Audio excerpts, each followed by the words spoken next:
Hi guys, welcome to the show. I'm Manny. I'm Terrence. And you're the goods. So, Suicide Squad. All right. Finally came out. Finally, just put everything out there. And it was a critical mess. Yeah. I mean, the last show we talked about it and we said that, that it had mixed reviews, which it did. And out of nowhere, it just got blasted hardcore. So it did break records though. For 2016, number three. It was number 3. It opened with 135 million behind Captain America and behind BVS. Yeah, but it passed Guardians. But it blew the hell out of Guardians. Yeah. That did not sound right. But it tore it up because somewhere it sounded good. Guardians of the Galaxy in 2014 grossed $94 million in 3 days. So this year, Suicide Squad just blew it out with 135. Right. Mm-hmm. So got a new August record, and it just goes to show that the fans, speak volumes. Yeah, if it's a property we want to see, we will go out and support it. So absolutely. Negative reviews. As I was just not into it as much as I thought it was going to be. No, we all want it. Just like when BVS came out, we wanted something to be like, that's it. That's what we've been waiting for. And this one had an opportunity with not a lot of things behind it that were already preset. They got to do whatever they wanted, and they just kind of tripped over themselves. And it just. How do you think? First of all, Gal Gadot being the first woman to have her own series as far as motion picture wise, her own franchise. How was that? You saying it's a lot of pressure. What kind of pressure is she facing? The type of pressure, obviously not on her, because her work's done. They already filmed this thing. They're in post-production and editing and doing all their special effects and stuff. Like, her job's done. It's what she did is already done. But the pressure is on when she goes out to market this film, to promote it. The pressure is on her for that, because they're going to be like, hey, with the failure, I don't say it's a failure, but with the underperformance of BVS, with the it's not underperformance from Suicide Squad, but with the critical, what's the word I'm looking for? Backlash of because I can't. I told you go to school. I can't think of words, but the critical backlash of Suicide Squad. How do you feel about it? She's gonna have to answer that question every time she goes out to promote this film. Anytime that they do marketing, it's always gonna have to be Wonder Woman's great, Wonder Woman's great, Woman's great. It's not gonna be this, because that's what Suicide messed up by doing this whole, we're gonna put funny, because they wanted to do this like, hey, we're not gonna be dark like BVS, we're gonna be lighthearted, and then they went off the deep end with it. But it's always she's gonna have to ride the fact of like, this was a miss. I have to hit it out the park. Well, her work, you're right, her work is pretty much done on Wonder Woman, but the cast of Justice League is actually taking this kind of personally, and they are pretty much, it's almost like they have hyped up the cast and the crew to deliver something spectacular in Justice League from all of the negative reactions that people have gotten from both BVS and now Suicide Squad. So these actors are like really pumped up and getting all into the thing. So and Justice League, their last chance. If Wonder Woman bombs, Justice League, the end of DC will be right there. If that does not work. And unfortunately, we'll actually be forced to another damn reboot. Yeah, that's it. It's like if Wonder Woman bombs, it's all going to be, you talk about pressure. Justice League will have to right the ship. And if it doesn't right the ship, then they'll do, Flashpoint Paradox. Pretty much. And to be honest with you, there are certain elements of that could actually be, that could actually work. If they wanted to do that way. Who's going to save it? Who do you think is going to save DC? Who's going to save DC? Because right now they just included Man of Steel 2 on their slate. So do you think that's the answer? And do they get a mulligan from that? Will the John Williams score please be on there? No, it won't. But what do you think? No, they need to get rid of that score. They're not going to do it. You can't. It's just, John Williams. It's too slow. It's depressing. John Williams' score is on Superman Returns. That's it. It's on Superman Returns. That's it. It's owned by Warner Brothers. It's on Superman. They own that. Anyway, so it ain't coming back. Do you think Man of Steel, Wonder Woman? Do you think that's gonna just take care of? I'm hoping it's gonna be. From what we've seen, I think it's Wonder Woman. It should be Wonder Woman. From what we've seen from the trailers, and we don't hear a lot of dialogue from Gal Gadot. Yeah. We don't hear a lot of dialogue from her, but from what they've shown us, seems awesome. But then so did Suicide Squad, so did BVS. So whoever puts the trailers together for DC, they're awesome. They need to get raises because they put together awesome trailers. I want it to be this movie. I want it to be for women, for Wonder Woman, and for DC. So in that particular order, 4 women for Wonder Woman and DC. It was like, I want this movie to work. Yeah, and you know, with all of this, with all of this talk, I mean, you got Snyder that his direction is very questionable in certain things that he did in Batman vs Superman. Then you got David Ayers, who said F Marvel, you know, in his comments, which, you know, that doesn't look well either. He took that back too, didn't he? Yes, he did, but it's out there. It's too late. Stan Lee freaking actually took it as a compliment, but, you know, regardless, you know, Momoa said the same thing too. He said it at a Comic-Con. Well, like, speaking of, they just feel the whole the rivalry, and that's why they want to throw out there, because they're losing. Unfortunately, they're losing. It's Raw and SmackDown, TNA, and all right. Anyway, speaking of Mamon. Speaking of Mamon, speaking of Momoa, Aquaman is another one that's on the slate that's really, you know, being hyped up. Also, his character in the Justice League trailer is freaking awesome. He looks great. He looks like Roman Reigns, but whatever. They should cut his hand off. That'd be awesome. That would be awesome. Which I finally saw what you were talking about, because I didn't know what the with the hook hand. I mean, it was like Candyman. With the goatee. It was always you, Helen. And he had bees. Anyway, so he's actually he's doing really good also, you know, and all of that is on him too. Some of the pressure on that is on him also. He's been actually tapped to play the Crow. I heard this. What do you think about that? I don't think this movie's ever coming out. I'm sorry. Not if Aquaman bombs. No, he probably won't. I am here for Aquaman. Please do not mess up Aquaman. Like, that's my heart. He bombed Conan and saved himself a bullet to the head. So a bullet to the head was a save? That's how bad it was. That's how bad it is. Anyway, see, I just think that man, and I think he was a good casting for Aquaman. For Aquaman, yes, but for for Conan, just the execution of that movie just didn't work. But I don't think he's right for the Crow. It's like, if they're gonna do Eric Draven, I don't see Momoa as Eric Draven. No, I don't. Like, unfortunately, I don't see him as a Draven. You know, maybe Kraven on Spider-Man, but what's his name? Houston, the nephew of Angelica Houston, Jack Houston. Yeah, no, Jack Houston. He was on. Never mind. Jack Houston. That's who I see as a Eric Draven, and obviously Brandon Lee, stuff like that. I see somebody who looks like an everyman. Momoa looks like he can kick your ass already. Yeah. He didn't have to return from the dead to do it. So for me to tell you, it's like, oh, some guys came in and you know assaulted him, his wife, stuff like that, killed him, blah blah. How did that happen? How about Jared Leto? And he'll be cut in. Exactly. You know what? I would believe Jared Leto as Eric Draven. I would believe that. How about Livet? Gordon, that'd be awesome, but it's a small movie, so Gordon Levitt would have to take a humongous pay cut. Oh man! But I mean, I'm gonna see the movie when it comes out, which I don't think it'll ever come out. But if it ever does come out, I will go see it and I will give it an opportunity. I just don't see him as Eric Draven.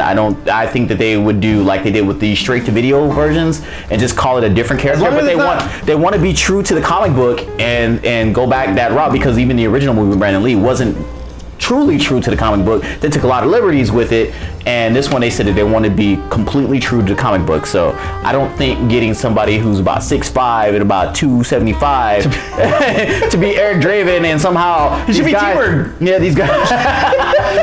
Fire it up! Yeah, exactly. He should to somehow get taken advantage of and killed. I just don't see that happening. It's like he is established as an action star, and unless they go Captain America route and show him as a weakling, and then comes back as Chris Evans weakling, and then he got a super soldier serum. Okay, on that note, in the grand they gave him a super soldier serum and woke him up and brought him back, and then now he can go and throw crows. Well, once to throw crows. That's all I had. That's all I had. Well, from one super soldier to another super soldier, Wolverine 3 news. All right, so everybody knows that this is Hugh Jackman's last go as Logan, as Wolverine, right? And it's loosely based on the Old Man Logan storyline. Right. So your favorite, Patrick Stewart, is taking over the Hawkeye role. Supposedly, I don't know. That'd have been awesome if they gave him a bow. That would be awesome. But no. Anyway, so he's come out and he said that this is possibly the last time that he will play Xavier as well. Well, because they got McAvoy. Okay. We don't need him anymore. You have already seen McAvoy in three movies. I've seen McAvoy. How many? Look, me and Picard are like this. We're homies. You know, Picard. I said Picard. Me and Stewart are like this. That's how close we are. I call him Picard. I don't even call him Stewart. Me and him are like this. So he can do other things. I will love him and other things. McAvoy is now Xavier. Let him be Xavier. Let's go and do some other stuff. Right. Well, currently right now he's doing a series called Blunt Talk, which is freaking hilarious. If you guys get a chance, check it out. But he stated in an interview that not only this may be his last go as Patrick Stewart. As Patrick Stewart. Not because he's Picard. Might not be his last go as Picard. As Picard. Leave me alone. Let me do this. Might not be his last go as Xavier, but but you never know when it comes to science fiction, and you never know when it comes to comics and all that. I mean, he died in X3, so you know he got blown up all over the place. And they brought it back and didn't explain why they didn't buy it. So came back. Well, it was Days of Future Past. So it's, well, I know, but in the comic books, they actually had a reason why. And well, he had his mind transferred to his brother. Remember? Yeah, but they didn't explain that in the movie. Well, anyway, so he also says that this is actually going to be a completely different Xavier that you're used to seeing. So He's gonna walk. Maybe, or maybe he'll have the one hair like freaking McAvoy has the one hair, the Charlie Brown hair right here. That'll be a Patrick Stewart I've never seen before. So, what do you think about that? What do you think? I mean, finally, like you said, you know, maybe it is time. Maybe it's time to let some of these from the original trilogy go. It's like saying Ian McKellen announces, you know, that's my last time as Magneto. Of course, we have Fassbender now. Come on. Well, with Ian Let McKellen, it go away. with Ian McKellen, it's like might be my last day on Earth. Oh, that's awful. All right. Leave Gandalf alone. Leave Gandalf. Well, that's what I mean. He'd be in Middle Earth. He's not. All right. Anyway, no saving that one. No. So, what do you think? You think that it's time? You think it's time to move on? It's time. Look, we're losing Hugh Jackman. We're trying to close a chapter on those particular characters as our X-Men. We have a new cast of X-Men, or we have new people cast as X-Men. It's time to now move forward. If we keep hanging on to the older versions, then we're in this constant loop and we don't know which timeline's real. We need to get a legit timeline. Deadpool made fun of it, but it's for real. We need to get a legit timeline now. And it's like, so we need some Adam characters and move forward. They kind of, you know, tiptoed and danced around, you know, what we're gonna do with this reboot and not a reboot, and just kind of like a realignment with the changing of time. It's time to move forward. You gotta let them go. Well, which is funny is because you know, you had the 60s with First Class, 70s and Days of Future Past, Even 80s though that, in Apocalypse. They moved decades, but nobody looks like they aged. Yeah, in 90, yeah, that's true. And then 90, you know, the next one's supposed to be in the 90s. Well, X-Men came out in 2000, so what are you gonna do then? You know what I mean? So it's gonna be interesting, you know, to move on. It's gonna be tough also, but you know what? I think the franchise is in good hands. Apocalypse was, you know, had mixed reviews, did not underperform in my opinion, but overall. With this cast, I think they're in pretty good hands. So I think they should be okay. Yeah, they'll be alright. Transformers news. Oh God, I already know you. I cannot freaking wait for this. Transformers the movie, the 1986 classic, will make its 30-year anniversary and will be released in September on Blu-ray. I thought you were going somewhere else with this whole Transformer news. Fully restored. I mean, it's got. Hopefully they have shit in it where Spike says shit. Of course. And all that. You gotta have all They that. actually cleaned it up, so now you really hear it. And you hear Ultraman go, damn!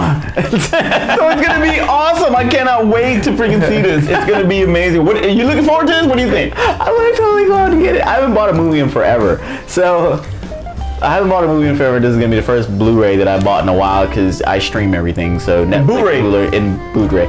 But But I stream everything on Bootleg, Blu-ray. and Netflix. So this will be the first movie I actually bought in a while. I can't wait to see it. I saw like the preview that they showed of it. It looks amazing. The restoration that they did. They even said that they redid some of the animation because it didn't translate well, and some of it they cleaned up themselves. You know, they redrew some things. So I'm super excited about it. I know I say that a lot if you watch the reviews. Super excited, but I'm totally excited as a Transformer fan.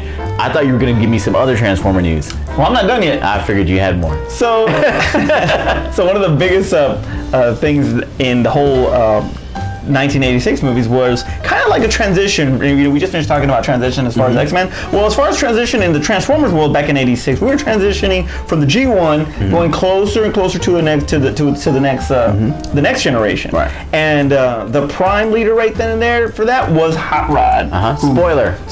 Who grabs the Matrix and becomes Rodimus Prime, which I think was freaking awesome, and I use that analogy all the time because he got it by mistake. So it was foreshadowing. In Transformers That's why it lit up 5, and caught it. In Transformers 5, Hot Rod's back. So I saw the concept that they put out online for Hot Rod. I actually posted it on our Facebook, and I'm not that enthused about it because I don't like the design of Transformers in any of them. The only one that they ever got right, besides Optimus, more or less, was really Ravage. Was the closest thing they actually got to getting a Transformer right. As far as robot, I would probably say Soundwave too. As a robot, not as a satellite. Not as that's what I just said. Not as a satellite, but as a robot. Voice and all, I think. The voice, yes, but he never transformed from the satellite. Well, speaking of voices, I think that I would buy into Hot Rod in this Transformers 5 in this new Michael Bay film if Judd Nelson plays the voice. If he is the voice of Hot Rod, they couldn't bring back any of the other previous voices. They couldn't bring back Megatron. Judd Nelson ain't doing nothing. Frank Welker wasn't doing anything. He could have been Megatron. But it's Hugo Weaving. I mean, you have Hugo Weaving. Who do you think you're going to choose? I mean, I think you're right. Transformer fans, do I want Hugo Weaving or do I want Frank Welker? By the way, you had Leonard Nimoy. Yeah, well, anyway, so what I'm thinking is happening to tie into the whole 30th anniversary is that Michael Bay is slowly going into he's adapting the 86 movie. Possibly Unicron. It's already going into space, so that means that the Quintessons and all that. Are we gonna see freaking Retgar in the freaking planet of junk or whatever? Who knows? But Unicron may be coming out in this and he had his opportunity to do it. You have no idea. He had his opportunity to do it. He blew it. He had his opportunity in 3. He blew it. He had his opportunity in 4 with Galvatron and blew it. He ain't doing it. Well, we'll see what happens. Maybe all this backlash is actually making him wake up and actually say, hey, you know what? Maybe I should. All right, so here's my thing about Hot Rod being in this film again. All right, so one of my criticisms in Transformers from the first 4 movies, or I guess the first 3 movies, they killed Megatron twice, and they brought him back both times. We're gonna watch Optimus die again? How unimportant is that gonna be? That's what made it so good in the movie, is that, oh my God, Optimus died. They had an opportunity to do this already. They did not do it. You can't kill Optimus twice and expect me to care. Because I'm gonna be like, oh, we get a shard of the thing and you can bring him back. And it's like, wow. Well, in the cartoon, they actually killed him once. And by the way, it's like, they mentioned the Matrix once? Well, currently, once they mentioned the Matrix. Currently, I don't even know if that's the Matrix. Yes. Why is the Matrix even relevant now? Well, it's not relevant anymore. He's the last knight. They brought it up once, and then it was in the first movie, right? Because I try to block these movies out of my head. Second. It wasn't in the first movie? No, the Cube was the first. It was the Cube. I thought that was supposed to be the Matrix.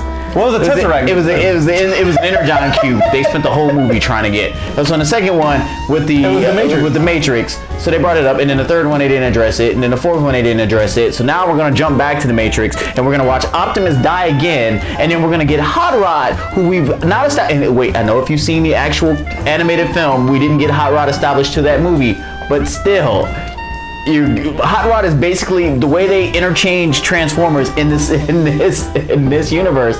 Hot Rod is just now generic Transformer. Why is he now gonna have? Well, you don't know because if we don't even have Spike. If you're Spike is Shia is Spike. Sam Witwicky is Spike. Spike Witwicky is his name. Okay, and Spike's son, Daniel. So yeah, Daniel. I don't know why I forgot Daniel, but So we're gonna say Shia has a kid now? Well, hold With on. his Wait, hot, well, first of all, hot girlfriend. First of all, you please tell me that he please. First of all, now you had a good point. That's very true about Optimus. Very true. But they also did that with Barricade, and Barricade is also coming back in this with a brand new look, which he died in the first. I think he died in the second one or the third one. I know for sure he died in the fourth one. Don't even know how he came back to life, but he's back. So he's got a brand new look. It's all right. It's not too bad. Barricade is actually one of my favorite Transformers in this Michael Bay. Who's bringing these Transformers back? It's the Chinese? The Cube. The Chinese. I don't know. Anyway, that's where they were building them in China, he'll be coming back as well. And then Michael Bay actually released also a new logo for The Last Knight, so it's actually pretty interesting. I kind of like the. No. That's the poster of the band. Oh, okay. But the actual logo for the movie, it's just like a circle with the. You'll have to check it out.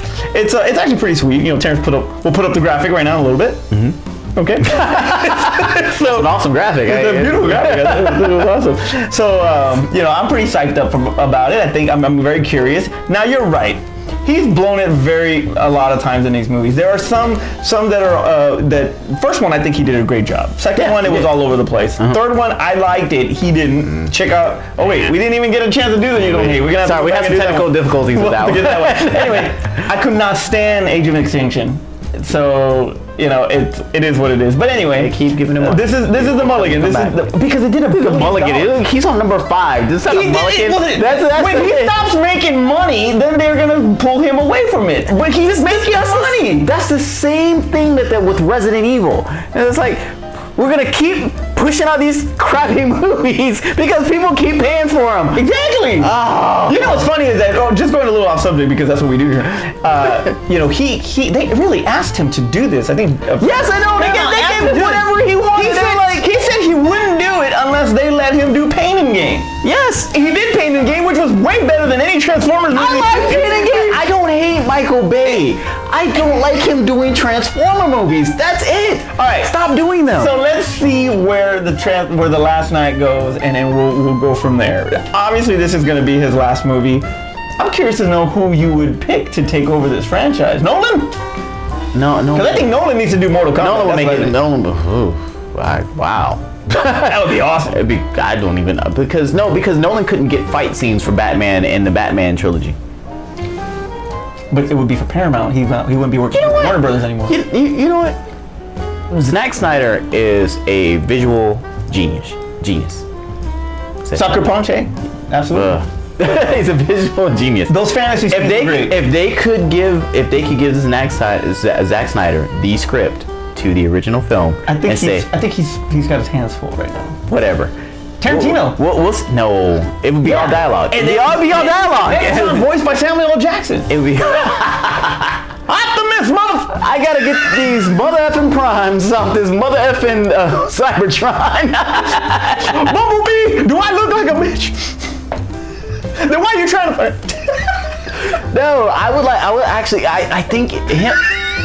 Look at the big brain on Sam. But okay, so if they were to do for some particular reason, because I know we're kind of going on and on about the movie. No, that'd be you. If there for some particular reason they were to kind of I'm gonna go back around and I'm gonna actually give everybody what they've been wanting for 4 other movies. If he goes back and says I'm gonna give them the animated film and live action. So you've killed off all the other Transformers. What are we? Are they going to introduce all these other on Cybertron? I think they did that with Dark of the Moon. We haven't even seen Cybertron. I think they did that with Dark of the Moon as far as the origins of what they knew from the first one. So who knows? I can't wait to see it anyway. I'm gonna freaking see it. I cannot wait. Stop giving Michael Bay money. It's gonna freaking make its money. Stop giving it money.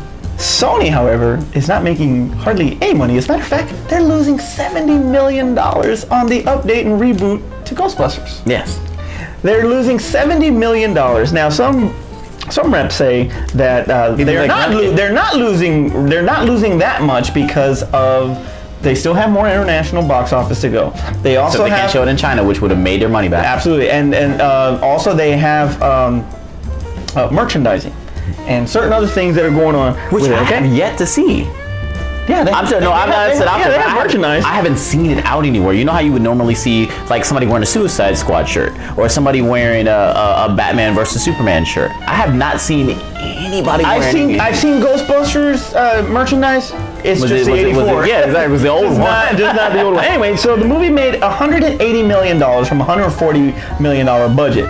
So far, anyway, but that does not Marketing. that does not include marketing, and it was a big marketing campaign for this thing. Okay, Push this thing hard. absolutely. So it's really going to be hard to see if they, despite a cliffhanging type of post-credit scene, it's very hard to see whether or not Sony's going to greenlight this movie. They said that they were gonna do it. Oh no, we're gonna do Ghostbusters 2. It ain't happening. I'm saying it. They say don't ever say never. I'm saying never. This movie never getting a sequel. Never getting a sequel. They will reboot this thing before they actually. You know what? Everybody laughed. Where's the Jonah Hill, Channing Tatum freaking Ghostbuster film now? Nobody said Channing Tatum. You said Channing Tatum. No, he said it. No, it was supposed to be Jonah Hill, Emma Stone, Michael Cera, and some others, not Channing Tatum. Will you get off Channing Tatum already? I want to see him in the movie. I want to see him in the movie. He wants some chanting on your Tatums. All right, anyway, so... Hey, maybe. So, Maybe. hey, you'll have it with Splash. All right. So we'll see how this plans out. If they go the route of Star Trek, Days of Future Past and integrate the two, where it's a different alternate timeline, That's the only way we're getting and the sequel to this originals film. come together in one shape or form, possibly that could work. They now, I'm sorry, it is a spoiler, but in the post-credit scene they do tease Zool, and that is the main antagonist in the original Ghostbusters 1984. If there's a portal, if there's any kind of thing that can bring those two universes together, that would be the way to go, and maybe they can salvage this franchise. Which Who I think knows? they should have done in this film. They should have done Zool, because I thought the whole possession with I thought it was smart to go a different route. Actually, I thought the possession. Why possess Hemsworth then? I mean, you didn't reboot Batman Begins with the Joker. I think it was smart to tease it at the end and then go into the have him be the main bad guy in Dark Knight. Why possess Hemsworth then? I don't know. That was my whole thing. That's another show. He's not Zool. That's my whole thing. I was like, are you a keymaster? I was waiting for that. So on to other news. In WTF news, Yes. this is freaking crazy. The Fast and Furious 8 movie has it's freaking been crazy. I mean, first you get freaking a horse that gets killed from a freaking iceberg prop. Rest in peace, Jupiter. Wait, what? In Fast and Furious? Hey, I told you this. We had this on another show. What, iceberg prop? I told you this in another show. Even you said, "Oh, if it was an iceberg prop." I don't know, man. I don't know what I'm drinking. Anyway, so horse gets killed by an iceberg prop on this set. Michelle Rodriguez comes out and actually says that she wishes that she would have died sooner, or it should have been her that died sooner than Paul Walker. They should have never brought her back. Which I think it was out of context, but whatever. They should never brought her back. And now The Rock, who is usually a freaking positive and humble guy, calls out his freaking co-stars, male co-stars, because he has high praise for all the female actresses, and rightfully so. You have Helen Mirren, you have Charlize Theron, Jordana Brewster, Michelle Rodriguez. You have all these girls, and they're phenomenal actresses. But he goes and he talks trash about in typical Rock style. And basically cuts a promo on his male co-stars. I don't think it includes Vin or any of those. He says that there are some stand-up professional men there, and then the rest of them are basically J-offs and candy ass. I heard it was Vin Diesel. You think it was Vin Diesel? I heard it was Vin Diesel. But I tend to believe what you're saying is that this is Vin Diesel's, this is his franchise. I don't think he would F off his own franchise. Exactly. But maybe like Tyrese would. I was thinking some of the new guys. Yeah. Like Eastwood, like Lucas Black. Maybe not even Lucas Black, but maybe, because maybe they're not invested in this. Maybe Ludacris. Well, Ludacris. No, Ludacris. I don't think. I don't know. It'd be a shock to see who. But I get, because what I had heard is that it was possibly Vin Diesel, and that maybe that's why he said if you see me on screen and it looks like I'm really going at this particular person, I really am. Yeah, I really am. And I was like, well, who would he really be going at? It would be Vin Diesel or Jason Statham. Or Jason. that's another person who, because that dude, they keep saying is kind of hard to work with. So that might be one. It's like if they brought him back and he don't really believe in it, it's not his franchise. It's like he don't really believe in it. He may kind of like, whatever, I'll just show up for my paycheck. He's worked with Tyrese before, so maybe not Tyrese, but just you just never know. He calls them chicken S's and shit, and then he calls them. And that would be a person that he would have a thing against. So yeah, you're probably right. You probably figured out the whole thing. He actually, he says that it was actual disappointment in some of the scenes, and that from that disappointment stemmed all this anger and emotion that was really shown on screen. So for the benefit, for theatrical purposes, I think it freaking actually is going to help the movie for one. Yeah, but it's just sad to say. It's just sad to say that he's got to go through that on a movie like this. Everybody loves The Rock. Exactly. So it's got to be some freaking intense stuff for him to get that pissed off. I mean, he had some intense moments in Hercules, not with coworkers, but he had intense scenes that were shown in the movie that were like, he wasn't acting. It was like really seriously, he was that intense in this scene. Mm-hmm. So, is The Rock becoming a method actor? Is The Rock really understanding the theater aspect of film and using that emotion to play out in the scene? Possibly, or this is just it's a work. It's a work? It's not a shoot? I don't know, but The Rock, we smell what you're cooking. You're awesome, so whatever. Whoever's out there pissing them off, get your stuff together. Anyway, 2016 again, Terrence. 2016. Freaking again! This time, John Saunders from ESPN passed away. No way! Early 60s. He died either today or yesterday. I can't remember. But heart goes out to all the colleagues at ESPN, family and friends, everybody. He was awesome. I really liked his work. He did really good. So wow, John rest in Saunders, peace. Man, that sucks. Yeah. For Aspen, I'm Manny. Terrence. And that was the goods.